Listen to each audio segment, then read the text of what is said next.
Bonjour à tous et bonjour à toutes, bienvenue dans ce 6e épisode de Give Me 5 minutes. Cet épisode encore est consacré à Jean-Claude Van Damme, comme on vous l'a dit, ce mois entier est consacré à Jean-Claude Van Damme.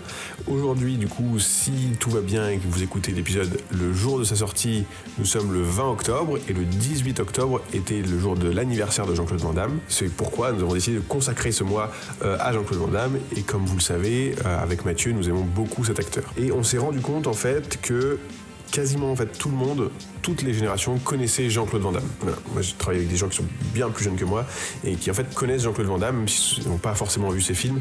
Tout le monde sait qui est Jean-Claude Van Damme et que c'est une star de films d'action, même si c'est des films d'action des années 90 voire 2000, mais tout le monde le connaît.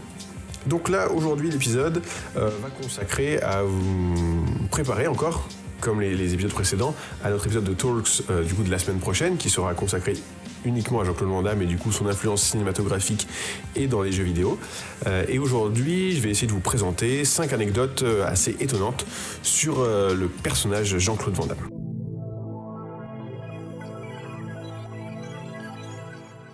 Donc on va commencer par la première. Quelle est cette première anecdote ? Jean-Claude Van Damme, du coup, a sa propre statue. Voilà. Depuis 2012, alors, dans la ville, alors attendez, je vais essayer de prononcer ça correctement, d'Anderlecht, en Belgique, désolé pour nos amis belges qui nous écoutent. Elle est inspirée en fait de son personnage de Frank Dux qu'il interprète dans Bloodsport, le film dont vous a parlé Mathieu la semaine dernière. Donc depuis 2012, il y a une statue de bronze grandeur nature qui trône fièrement en fait dans cette ville en hommage à Jean-Claude. Une deuxième anecdote assez étonnante, c'est que bien que Jean-Claude Van Damme soit bilingue, et francophone, même si il est tristement connu pour ses dérapages en franglais et avoir du mal à comprendre certains mots et à utiliser certains mots en anglais à la place de mots français. Mais je pense que en fait, c'est plutôt une traduction d'un phénomène qui est assez commun de francophones qui s'exilent à l'étranger et dans les pays anglophones et qui ont du mal à se rappeler de toute l'utilisation des mots français. Mais ça c'est un débat à part. Mais du coup, il y a en fait une double savoir en français que dans certains films, donc dans Narco, dans JCVD, dans Beurre sur la ville, dans Lucas et dans Le Dernier Mercenaire, donc le dernier film du coup qu'il a sorti sur Netflix. Et dans les autres films, voilà, il est doublé par d'autres comédiens de doublage, notamment Patrice Baudrier, et au Québec il est doublé par Daniel Picard. Voilà, c'était la deuxième anecdote sur Jean-Claude Van Damme. La troisième anecdote, quelque chose d'assez intéressant, puisque du coup on a beaucoup critiqué Jean-Claude sur ses choix de carrière, mais il fait partie en fait des acteurs et du coup de toutes les personnes qui ont permis d'amener le cinéma hongkongais sur le devant de la scène et notamment aux États-Unis, puisqu'il a été un des premiers acteurs aux États-Unis à amener John Woo, Ringo Lam et Tsui Hark. Ouais. Donc 3 réalisateurs importants hongkongais.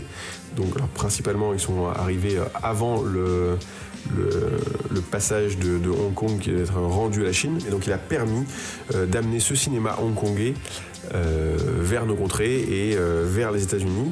Et donc c'est pour ça un visionnaire sur l'importance du cinéma hongkongais dans le genre de cinéma d'action. En parlant de prédiction, en 2001, lors d'une interview sur le plateau de Thierry Ardisson, c'était du coup il y a 20 ans, Jean-Claude Van Damme a prédit dans l'indifférence totale, voire dans la moquerie des personnes présentes sur le plateau et dans les moqueries qui sont suivies ensuite par les journalistes qui se sont servis de cette séquence, il a prédit l'avènement des sociétés de streaming, notamment Netflix, puisque du coup il parlait déjà de millions de téléspectateurs, de spectateurs, utiliser Internet, qu'on pouvait aller voir des films sur son téléphone, grâce à son téléphone. Voilà. Et 20 ans plus tard, effectivement, il a son film dont il est l'égérie. Et 20 ans plus tard, en fait, il peut se permettre d'être la tête d'affiche d'un film sur Netflix et que la production et toute la publicité soit faite sur le fait que ça soit le dernier film de Jean-Claude Van Damme. Et du coup, donc, c'était il y a 20 ans, sachant que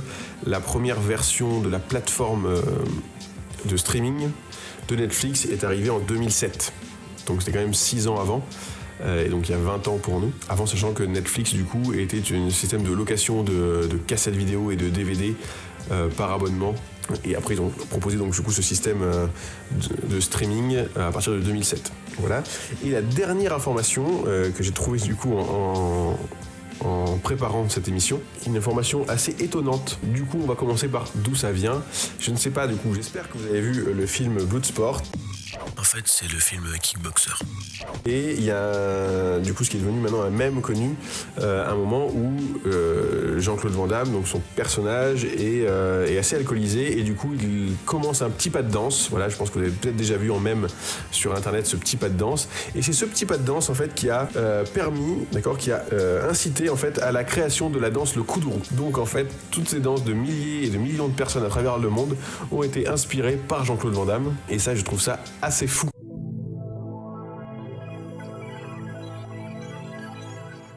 Voilà, du coup 5 informations, 5 anecdotes assez étonnantes sur Jean-Claude Van Damme et sur son importance du coup dans la culture populaire, dans la culture de manière générale.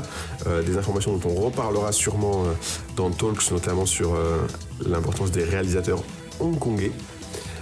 Voilà, j'espère que cet épisode vous a plu. Comme tous les autres, n'hésitez pas à le partager autour de vous, à le liker, à le commenter, à venir nous en parler. Voilà, et je vous dis à la semaine prochaine où nous nous retrouverons avec Mathieu pour le dernier épisode du mois, donc consacré bien évidemment à Jean-Claude Van Damme. Je vous remercie et à bientôt.